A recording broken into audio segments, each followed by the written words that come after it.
নবম দশম শ্রেণীর পদার্থবিজ্ঞান বইয়ে ৭৫ নম্বর পেজে যে এক্সপেরিমেন্টটা আছে, যেটা অনেকটা এরকম বলতেছে যে দুইটা বই যদি আমরা পাশাপাশি রাখি এবং তার মাঝখান দিয়ে যদি কিছু মার্বেল রাখি এবং দূর থেকে যদি একটা মার্বেল আমরা শর্ট করি, তাহলে নাকি ওই পাশ থেকে একটা মার্বেলই বের হয়ে যাবে।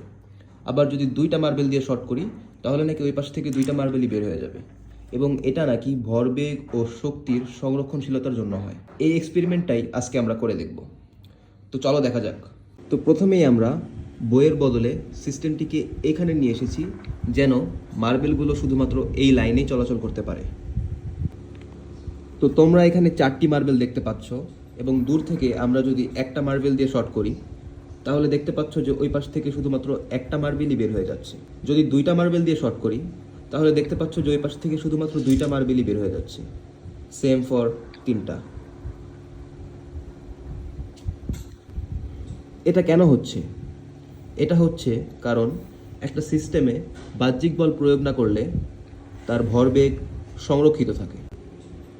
ভরবেগ সংরক্ষিত থাকে এই কথার মানে হচ্ছে কোনো একটা সিস্টেমের আদি ভরবেগ এবং শেষ ভরবেগ সমান হবে। তো চলো বিষয়টা ভালোভাবে বুঝে নেই। তো এখানে তোমরা যতগুলো মার্বেল দেখতে পাচ্ছ, সবার ভর আমাদেরকে সমান ধরতে হবে। যদিও বাস্তবে এদের ভরগুলো 19-20 হতে পারে, কম বেশি হতে পারে, কিন্তু আমাদের ধরতে হবে এখানে সবার ভরই সমান, এবং সেই ভরগুলো আমরা এম ধরে নেব। প্রথমে যে আমরা 4টা মার্বেলকে একটা মার্বেল দিয়ে শর্ট করলাম, সেইখানে সিস্টেমের আদি ভরবেগ কত হয়েছে? তো দেখো, সিস্টেমের আদি ভরবেগ এখানে প্রথম মার্বেল দিয়ে শর্ট করার জন্য তার ভর এম গুণ তার যে বেগ, সেটাকে আমরা V1 চিন্তা করি, তাহলে এই সিস্টেমের আদি ভরবেগ হয়েছে এম V1। আর ওই পাশ থেকে যে মার্বেলটি বেরিয়ে গেল, তার বেগও কিন্তু যে মার্বেলটি শর্ট করা হয়েছিল তার সমানই, মানে V1।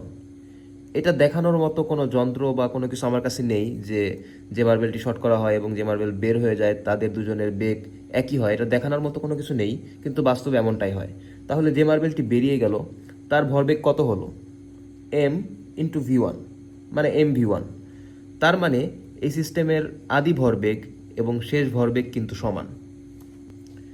একইভাবে দুইটা মার্বেল যখন আমরা শর্ট করব, তখন সিস্টেমের আদি ভরবেগ হবে দুইটা মার্বেলের জন্য 2m ইন্টু তাদের মিলিত বেগ V1। আর ওই পাশ থেকে যেহেতু দুইটা মার্বেলই বের হবে, তাহলে শেষ ভরবেগ হবে 2m ইন্টু তাদের মিলিত বেগ আবারও V1। তার মানে এই সিস্টেমের শেষ ভরবেগ হবে 2m ইন্টু V1। তো আমরা দেখতে পাচ্ছি যে এই সিস্টেমে প্রতিবারই আদি ভরবেগ এবং শেষ ভরবেগ সমান হচ্ছে। তার মানে বাহ্যিক বল প্রয়োগ না করলে একটা সিস্টেমে যে আদি ভরবেগ এবং শেষ ভরবেগ সমান থাকে, তা কিন্তু আমাদের সামনে প্রমাণ হয়ে গেল।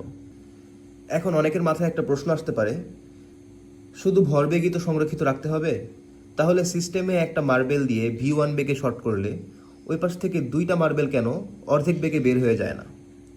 কারণ এক্ষেত্রেও তো আদি ভরবেগ MV1 ও শেষ ভরবেগ 2m into V1/2 equal to MV1ই হইতেছে, আর ভরবেগ সংরক্ষিত থাকতেছে। এর উত্তরে বলবো যে স্থিতিস্থাপক সংঘর্ষে বাহ্যিক বল প্রয়োগ না করলে শুধু ভরবেগই না, শক্তিও কিন্তু সংরক্ষিত থাকে, যেমনটা তোমরা এই বইয়ে লেখা দেখতে পাইতেছো। বিষয়টা ক্লিয়ার করা যাক। তো দেখো, সিস্টেমের শক্তি কিভাবে সংরক্ষিত থাকে। যখন আমরা সিস্টেমে বাইরে থেকে একটা মার্বেল দিয়ে শর্ট করলাম, তখন ওই সিস্টেমের আদি গতিশক্তি কত হইল? হাফ এম V1 স্কোয়ার, কারণ মার্বেলের ভর ছিল m আর বেগ ছিল V1।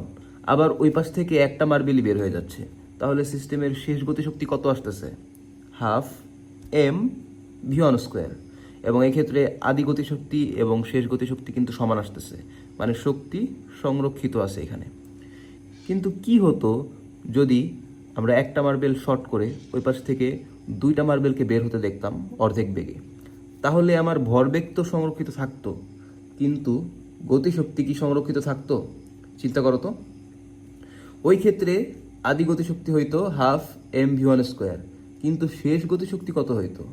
সেটা হতো হাফ, যেহেতু দুইটা মার্বেল বের হয়ে যাচ্ছে, ইন্টু 2m, আর তাদের বেগ যেহেতু V1 এর অর্ধেক, তাহলে V1/2 হোল স্কোয়ার, মানে half into 2m into V1/2 whole square. যেটা আসে 1/4 mv1 স্কোয়ার। এখন হাফ mv1 স্কোয়ার আর 1/4 mv1 স্কোয়ার কিন্তু সমান না। তাহলে একটা মার্বেল শর্ট করে ওই পাশ থেকে যদি দুইটা মার্বেল বের হয়, সেখানে ভরবেগ সংরক্ষিত থাকতে পারে কিন্তু গতিশক্তি সংরক্ষিত থাকে না। এজন্য এই সিস্টেমে একটা মার্বেল দিয়ে শর্ট করলে একটা, দুইটা মার্বেল দিয়ে শর্ট করলে দুইটা, তিনটা দিয়ে করলে তিনটা, এরকম হইতেছে বিষয়গুলো। তো আজকের ভিডিওটা এখানেই শেষ। যদি তোমাদের এই ভিডিওটা ভালো লাগে অবশ্যই এই পেজকে ফলো দিবে এবং বন্ধুদের সাথে শেয়ার করবে। ধন্যবাদ।